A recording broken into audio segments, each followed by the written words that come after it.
হরে কৃষ্ণ। আজকে আবার আপনাদের সামনে চলে এসেছি নতুন একটা ভিডিও নিয়ে। আশা করি আপনারা ভগবানের কৃপায় ভালো আছেন এবং সুস্থ আছেন।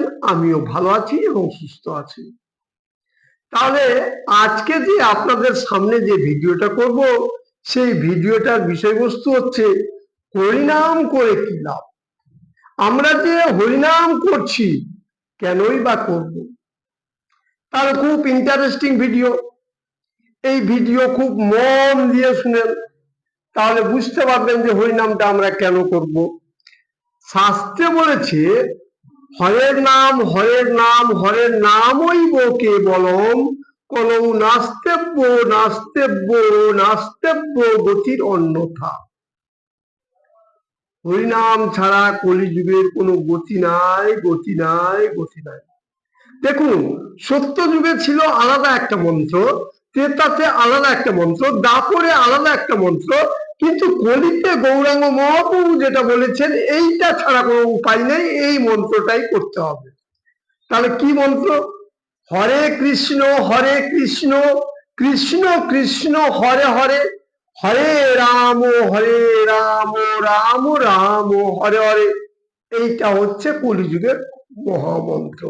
এই হরিনামটা করব, কেন করব?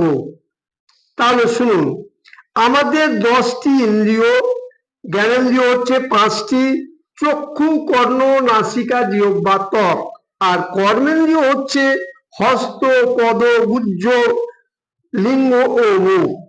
এই 10 ইন্দ্রিয়ের রাজা হচ্ছে মন।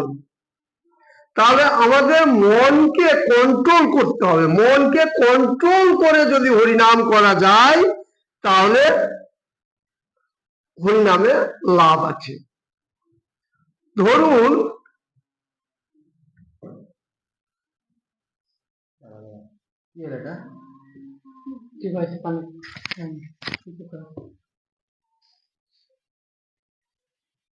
ধরুন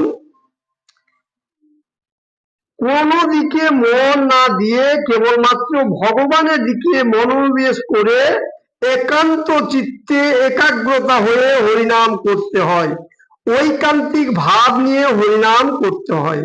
হরিনাম করে যে কি লাভ হবে, একটা গল্পের ছলে বুঝে ফেলুন। সামান্য একটা গল্প, ছোট্ট গল্প, সেই গল্পতে বুঝতে পারবেন। এক গ্রামে মধু এবং মহাদেব নামে দুটি যুবক ছেলে ছিল। সেই ছেলে দুটোর কাজ ছিল চুরি করা, চৌর্যবৃত্তি তাদের কাজ। তো যাক, প্রত্যেকের মন তো আর একরকম থাকে না, 10 ইন্দ্রিয়ের রাজা হচ্ছে মন। এবার মধুর মনে হলো যে সত্যি তো, মানুষ হরিনাম করছে, গীতা ভাগবতম পড়ছে, দীক্ষা নিচ্ছে। একদিন গুরুদেবের কাছে গিয়ে দীক্ষা নিল।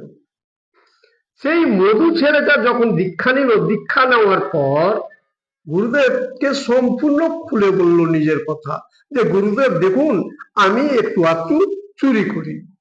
এইভাবে একটু গোপন করে বলল, ঠিক আছে তুমি করো, তবে চুরি করা ঠিক নয়, আস্তে আস্তে চলে যাবে, তুমি 2-1টা কাজ করো।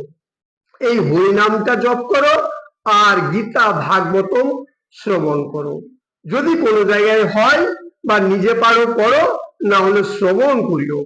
আর একটা কথা কি, গুরুদেবকে কোনোদিন অবজ্ঞা করবে না, আর গুরু বাক্য পালন করতে হবে, এবং যারা বয়োজ্যেষ্ঠ সৎ ব্রাহ্মণ সাধুগুরু বৈষ্ণব তাদেরকে সেবা করতে হবে। এই বলে চলে আসলো গুরুদেবের কাছ থেকে। এবার ঠিক তাদের চুরি করাই কাজ, 2 বন্ধু চুরি করত। আস্তে আস্তে মন্ত্র জপত, এই মন্ত্র মহামন্ত্র জপত। জপতে জপতে দেখা গেল যে আস্তে আস্তে চুরি কাজটা কমে যাচ্ছে, মনের মধ্যে অনিয়া হচ্ছে। একদিন তাদের গ্রামের শেষ প্রান্তে একটা ভাগবতম পাঠ হচ্ছে।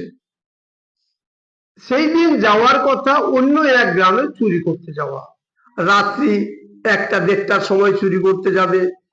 কিন্তু ভাগবত পাঠ হচ্ছে, যে মধু গুরুদেবের দীক্ষা নিয়েছিল, সেই মধু ইচ্ছা হলো যে আমি একটু ভাগবত পাঠ শুনি। ভাগবত পাঠ শুনতে লাগলো গ্রামের মাথায়। গ্রামের মাথায় ভাগবত পাঠ শুনতে লাগলো, কিন্তু মহাদেবের তো ইচ্ছা নেই যে আমি ভাগবত পাঠ শুনবো। তখন মধু বললো যে ঠিক আছে, আমি এখানে কিছুক্ষণ ভাগবত পাঠ শুনছি, তুমি বাড়ি থেকে এসো। বাড়ি থেকে গেল, ভাগবত কিছুক্ষণ শুনলো। ঠিক 1টার দিকে তারা গেল চুরি করতে। চুরি করতে গিয়ে ওই গ্রামে যে চুরি করছে, যার বাড়িতে চুরি করার কথা, দৈবক্রমে গ্রামের সবাই জেগে উঠলো এবং চোর চোর বলে তারা বাড়ি করতে শুরু করলো। যে দীক্ষা লাইনি সেই মহাদেব শটান বাড়ি এসে পৌঁছে গেল। আর মধু এক গর্তের মধ্য দিয়ে পালাতে গিয়ে বেলের কাঁটা বেঁধে গেল।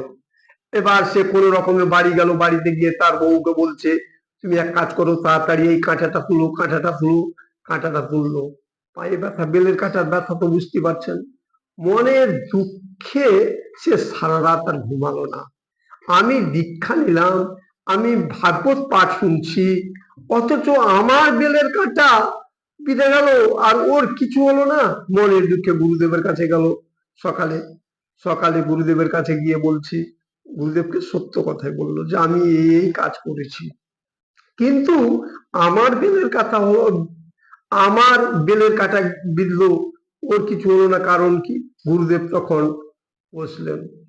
গুরুদেব তো এইরকম গুরু নয়, গুরু সম্বন্ধে ব্যাখ্যা করলে অনেক রকম হয়। এটা হচ্ছে ত্রিকালজ্ঞ গুরু, যে গুরু ভগবানের একদম মানে ভগবানের মানে মোট ব্যাপার বলা যায় কি, ভগবানের নির্দেশিত, ভগবানকে অনুসরণ করে যে চলে সেই রকম গুরু। গুরু সম্বন্ধে পরে ব্যাখ্যা করা যাবে, অনেক দেখবেন ভিডিওতে ব্যাখ্যা আছে।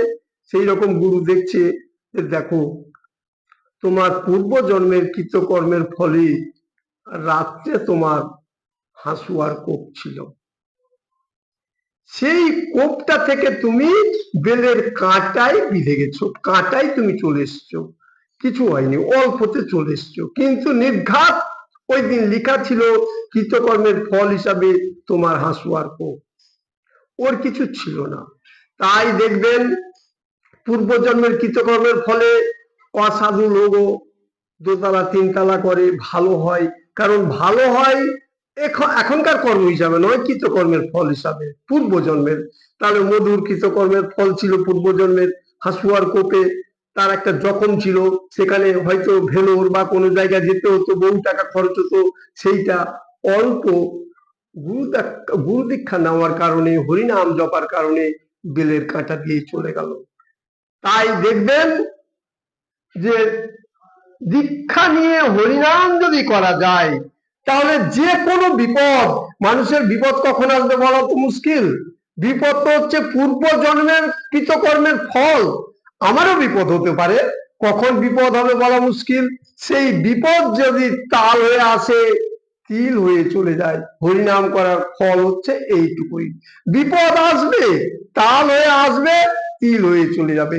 তাই আমরা ঐকান্তিক মনে হরিনাম জপ করব। হরে কৃষ্ণ।